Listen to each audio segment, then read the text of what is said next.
Hey everyone, welcome back to my channel. First off, I really quickly want to thank you guys because I am officially at 10,000 subscribers and I am just so floored. I never thought that this would happen for me, especially so darn quickly, and it's all because of you guys. So thank you so much. I am so incredibly grateful for all of your support and for you sticking with me throughout my YouTube channel and everything, and it just means so much to me.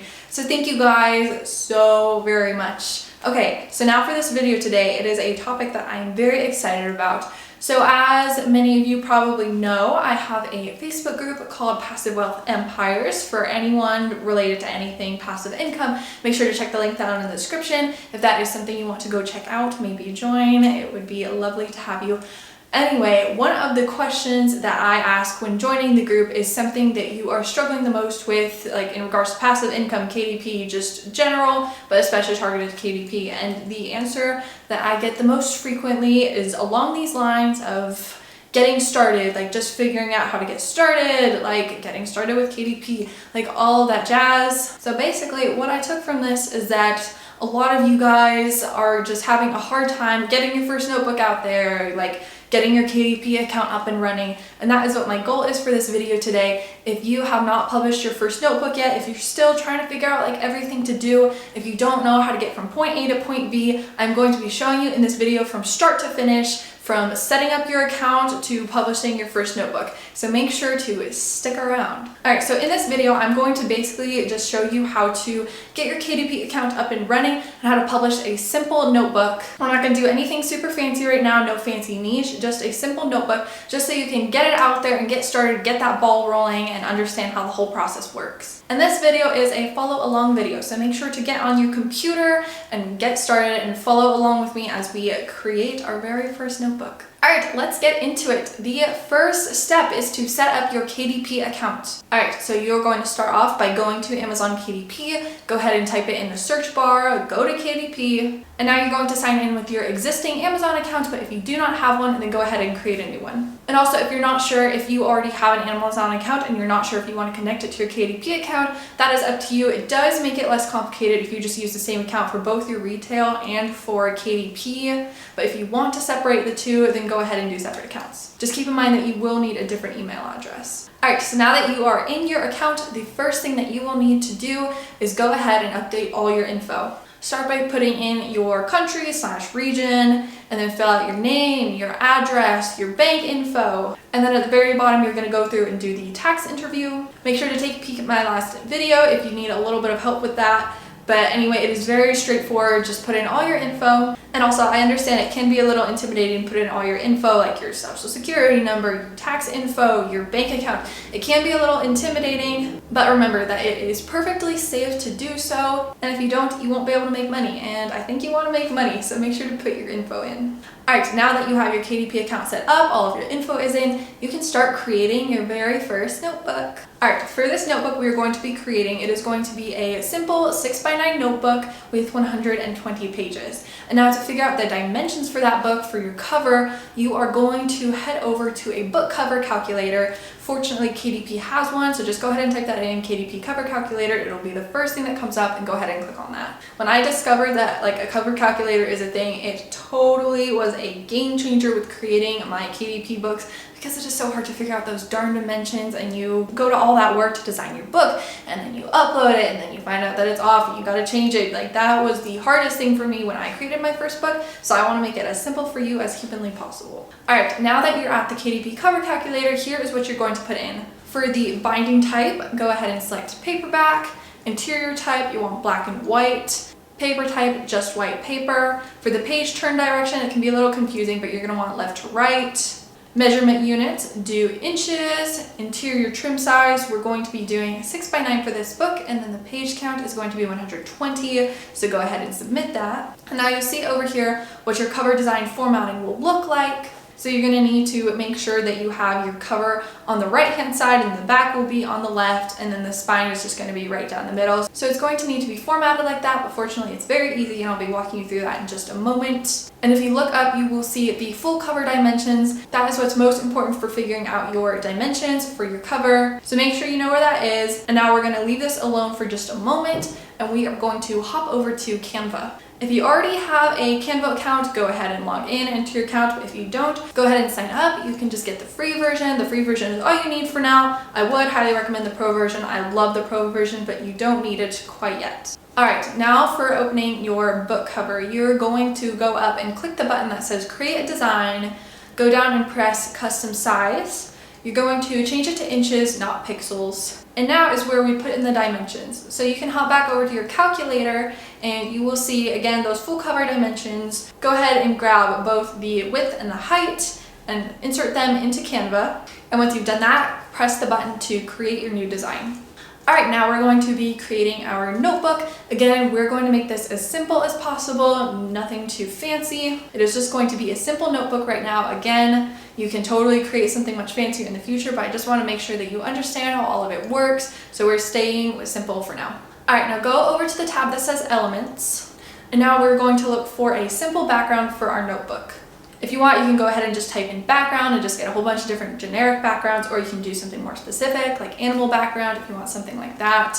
But anyway, just choose a simple background, something that you like, something that's easy to put a little bit of text over top. And now make sure you choose a free graphic. There are going to be tons that have that little crown icon next to them. That means that it is a Canva Pro graphic. And if you do not have a Canva Pro subscription, you will not be able to use these graphics. So make sure you look for one that is free, has no crown. Also, quick side note, something very important to note. I get questions all the time about how Canva's licensing works because it is a little bit confusing. So here is a quick breakdown. First off, Canva has this whole page that explains their licensing, which I actually just discovered the other day. Before I was looking at their whole technical terms and it was really confusing to me, but they've got everything broken down on this page. So make sure to go check that out if you want a more simplistic explanation, but I'll just be going over that really quickly here. So basically, when it comes to KDP, you can use any image you want for non-commercial or commercial purposes, regardless of whether it's free or pro, and you don't need to attribute the designer. Just make sure that whatever graphic you use, you alter it, which can be as simple as just adding some text over it, and you're going to be adding some text over it anyways for your notebook,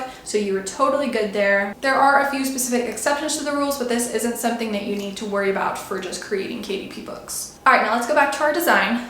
Go ahead and click on whatever graphic that you want. And depending on the design, if it's rectangular, you can just blow it up all the way, just cover that white canvas. Or if it's more vertical, you can go ahead and just do it side by side. And if the graphics are flush with each other, that makes it really easy. But if they're not, you can just go ahead and use a line down the middle. To do that, you just have to go to the element, grab a line, put it down the middle, change the thickness probably to around 20 or so. You can play with it though. If when you preview the design, you see that the spine doesn't match with the spine that you created. And you can also change that line to match the color scheme of the graphics on your notebook. One thing I like to do is use the Color Pick Chrome extension to just grab one of those colors and then use it for the spine.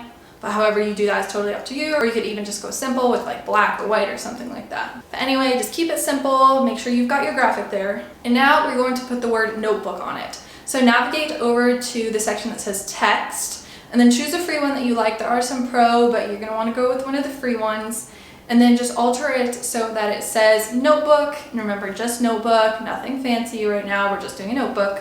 And now put it on the front of the cover, kind of around the middle-ish. And do it slightly to the left to account for the small margin on the side that could get cut off. Unfortunately, you kind of just have to eyeball it for this part, but if you go ahead and preview your book and find that it's just not as center as you want it to be, you can just easily go back, adjust it a little bit, come back, preview it again until it's just the way that you want it to be. All right, now that you've got your text on the cover, you can go ahead and make it just a little bit fancy if you want. You can add a rectangle around it, lines, something cutesy. And remember, do not spend too much time. Remember that you are just creating a simple notebook right now. You've got plenty of time in the future to create amazing designs. Once you're done, just go ahead and download it as a PDF print and your cover is officially complete. All right, so now it is time to work on the interior of your notebook. Okay, first off, this is something that you can do in Canva. All you have to do is go ahead and choose 6 by 9 inches, create your custom size, and design your interior however you'd like. But remember, we are keeping it simple at the moment. So what we are going to do to grab our interior is we are going to head over to BookBolt. And also, BookBolt is a subscription service,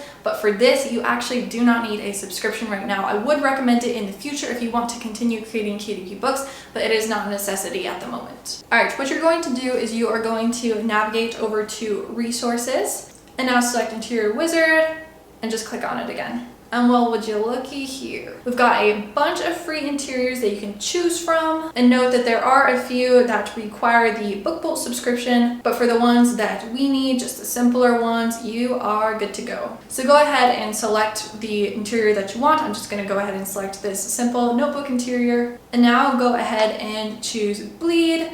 Bleed basically means that the interior can extend to the edge of the page, but it looks a little nicer. And now click 6x9, and now we want 120 pages. I click the button, and BookBolt will generate the entire interior for you exactly to your specifications, which is amazing. And it's in PDF format, so go ahead and download it.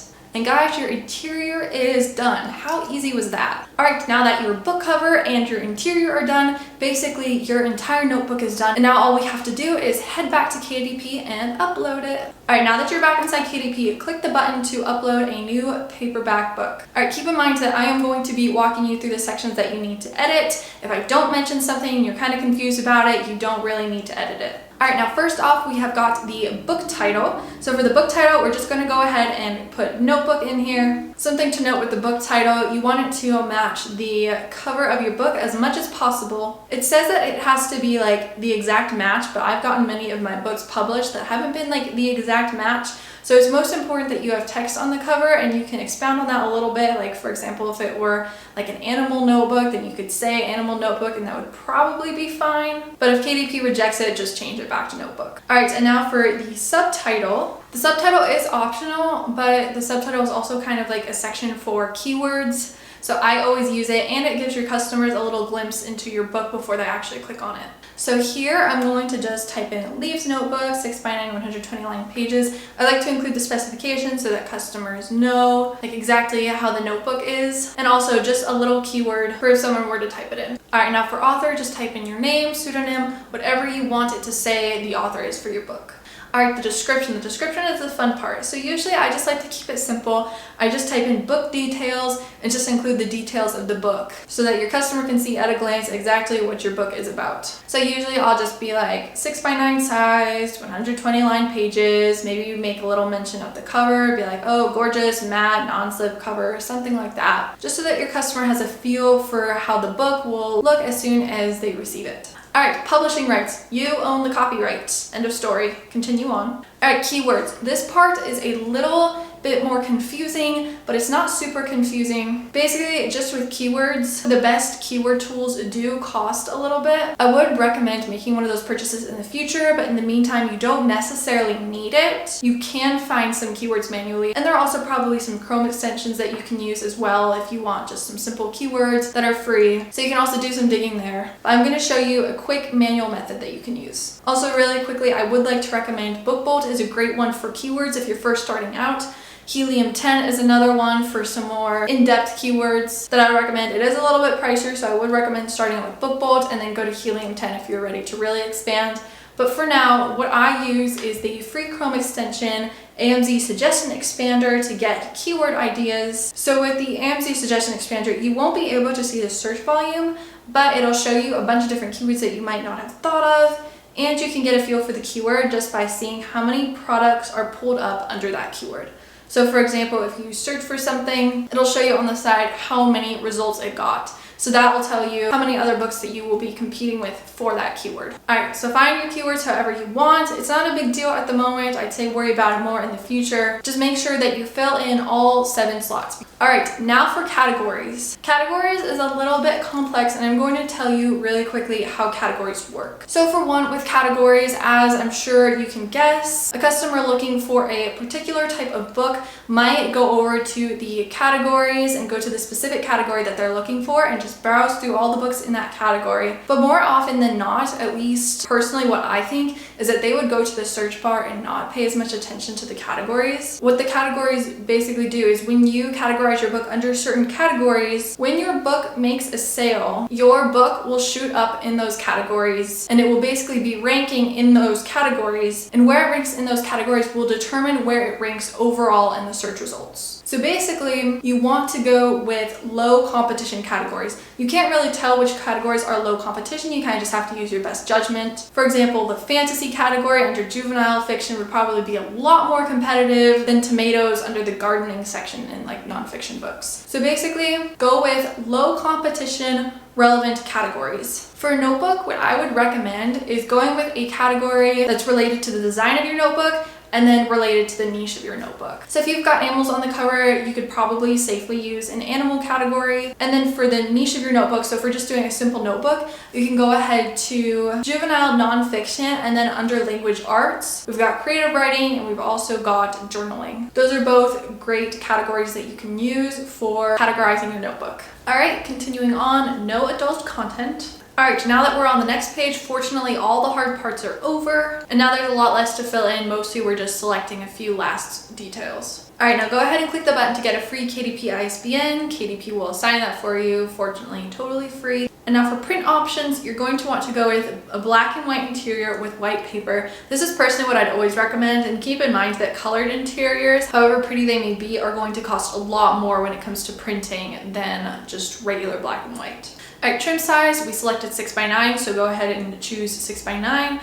Bleed settings, yes, we did bleed. And now we are at the paperback cover finish. So this part is entirely up to preference. You've got matte or you've got glossy. Make sure to go check out my KDP unboxing video. I'll leave a link in the description. In that video, I unboxed a lot of my KDP books that I had created, and you'll be able to see the difference between matte books and glossy books. Personally, I almost always go with matte just because I think it's a bit more professional. I love the look and the feel to it. And I generally go with glossy books more for younger audiences, but it is entirely up to you what you would prefer for your notebook. Alrighty, so now at the manuscript section, go ahead and upload your manuscript. This is just going to be your interior. And once that is done, you're going to go to the book cover section and upload your book cover. Make sure that you have both saved as PDFs. They should already be saved this way, but if they don't, make sure to go back and update them so that you have PDF files. Now click the button to preview your book. This may take a few minutes, usually not too long, and then you'll see your book preview pop up. Alright, once it pops up, just check and make sure that everything looks good. Make sure there are no errors. If there are, you'll have to just go back and update the dimensions of your book. Sometimes that happens. Unfortunately, it's not too hard to resize it. And also make sure you like how everything looks as well. Like, let's say the text on your book cover just feels slightly off center to you.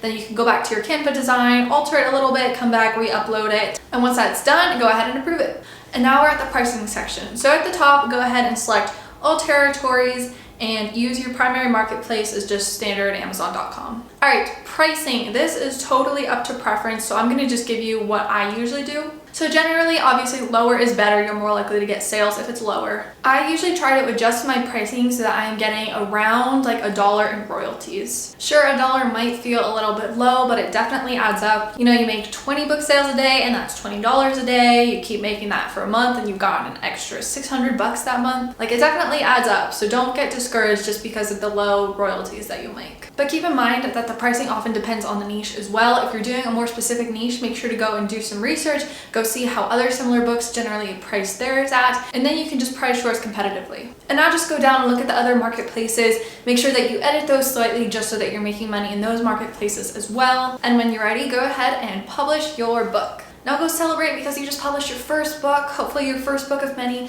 And remember, this book might not make sales, it might not do that well, but the importance of this first book is just so that you can understand the process, understand everything that you're doing, so that you can keep doing it better and better over time. All right, now make sure to keep tabs on your email, whatever email that you use for your KDP account, because you will get an email whether your book was accepted and successfully published, or if it was rejected, and they should give you a rejection reason. And whatever that reason is, just make sure to go back to your book, edit it however need be, and then publish it again, and there you go. All right, guys, that is about it. I hope that this video has helped you just get started with KDP so you can get your first book out there, so you can just keep creating more and more in the future and just grow it into a successful KDP business. I am so super duper excited for you. Also, if you have any questions along the process, if anything is like getting you hung up, make sure to go and comment down below and let me know any questions you have, and I'll do my best to answer all of them, because the whole point of this video is to make it as simple as possible, and if anything is not simple, please let me know so that I can explain and elaborate and just fix things. If you enjoyed this video, please give it a big thumbs up and subscribe to my channel for more content just like this.